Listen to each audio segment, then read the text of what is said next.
Retomando, então é nesse sentido que o neoliberalismo foi se impondo mundo afora e tentando se legitimar, né? Então o neoliberalismo ele é uma imposição desta classe burguesa global que tem os seus interesses viabilizados por governos de direita e de extrema direita e esses governos historicamente, né, pode-se assim, desmontaram o estado de bem-estar social ou reduziram significativamente, né?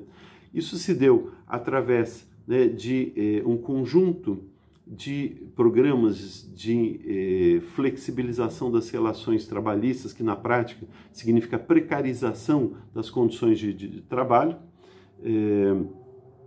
Basta a gente ver a reforma trabalhista do governo Temer, nitidamente, né, neoliberal, e as medidas tomadas pelo Paulo Guedes no governo Bolsonaro, que vão na mesma direção, né? Então, até a proposta que até o Bolsonaro falava na campanha, a carteira verde, amarelo, que depois virou um projeto para alguns setores específicos, etc. Ou seja, quando você retira direitos da classe trabalhadora, você torna, pode ser assim, este insumo, que é o insumo que gera a riqueza, que é a remuneração do trabalho, né? Você avilta, né? Você reduz o valor da remuneração do trabalho e acentua ainda mais a desigualdade, né? E assim também, né, o corte isso aconteceu muito na Europa, então o corte da carga tributária progressiva que incidia sobre juros, dividendos, sobre a acumulação do capital. E aí você tem um problema de financiamento, então você não tem mais dinheiro para financiar políticas sociais, cria-se ali na década de 80 especialmente, né, uma crise fiscal significativa, mas não é porque os gastos sociais fossem muito caros, etc.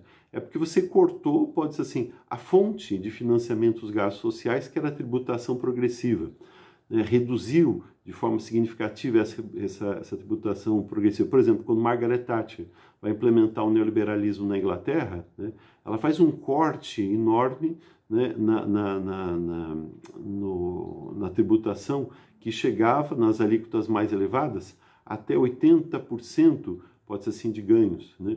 O Roosevelt, quando ele implanta nos Estados Unidos o New Deal, ele estabelece também uma carga tributária extremamente elevada. Então, em 1944, por exemplo, a burguesia norte-americana tinha que pagar 85% de imposto de renda, enfim.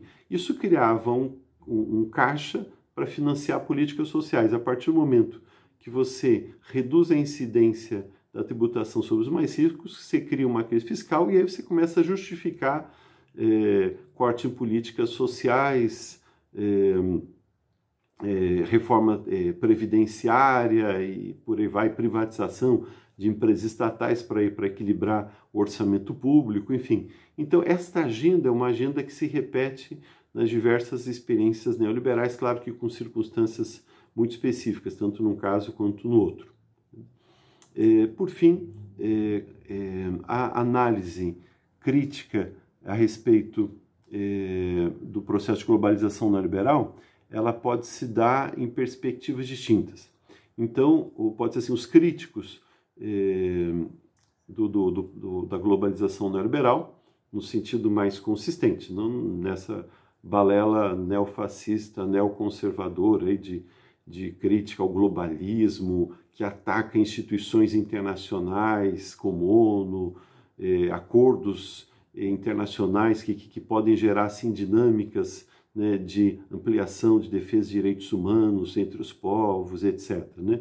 Então, tirando essa balela que não é científica, né, você tem, pode ser assim, dois grandes ancoradouros de crítica à globalização neoliberal. Um ancoradouro no campo da teoria keynesiana, né? Keynes estabelece, pode ser assim, os princípios segundo os quais se o Estado numa economia capitalista não desenvolve um forte papel regulatório e social, ele cava a destruição do próprio capitalismo. Então tem uma crítica à globalização neoliberal que não rompe com a ideia de manutenção do capitalismo, né? Então o desenvolvimentismo, por exemplo, que foi muito forte, né, nos anos 70, né, 60, 70, enfim, são perspectivas que no fundo não há a ideia de ruptura com o modo de produção capitalista, mas de manutenção do capitalismo, mas em termos, digamos assim, mais razoáveis, mais humanizados, etc. E você tem uma outra tradição, aí numa perspectiva, né, crítico e estruturalista, que vai apontar na ideia de superação do capitalismo. Ou seja, se o capitalismo ele tem uma estrutura eminentemente injusta, se o capitalismo ele necessariamente produz desigualdades, então a gente tem que pensar em formas de criar um modo de produção pós-capitalista, né? A história não pode parar, né? O capitalismo ele é pós-feudal, né? Então os modos de produção ao longo da história vão se transformando. E eles podem se transformar na medida em que há um esgotamento, pode dizer assim, das condições possibilitadas por esse modo de produção, na medida que há um choque entre relações de produção e forças produtivas. Então a crítica marxiana ou marxista, né, da globalização neoliberal vai nesse sentido, ou seja, que no fundo a globalização neoliberal ela aponta para um esgotamento de um modo de produção que não consegue criar condições adequadas para a sua permanência e para o seu desenvolvimento, na medida que ele gera uma tensionalidade, uma tensão interior que coloca em risco, pode ser assim, a qualidade da integração social, da relação entre as pessoas.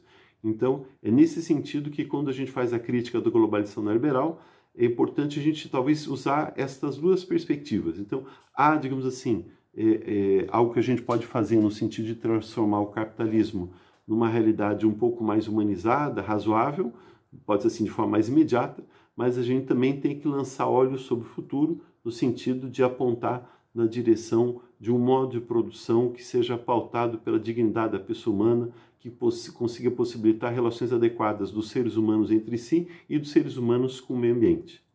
Bom, a gente para a nossa reflexão por aqui e retorna no próximo vídeo. Um grande abraço a todos, fiquem em paz, fiquem com Deus, até mais, tchau, tchau.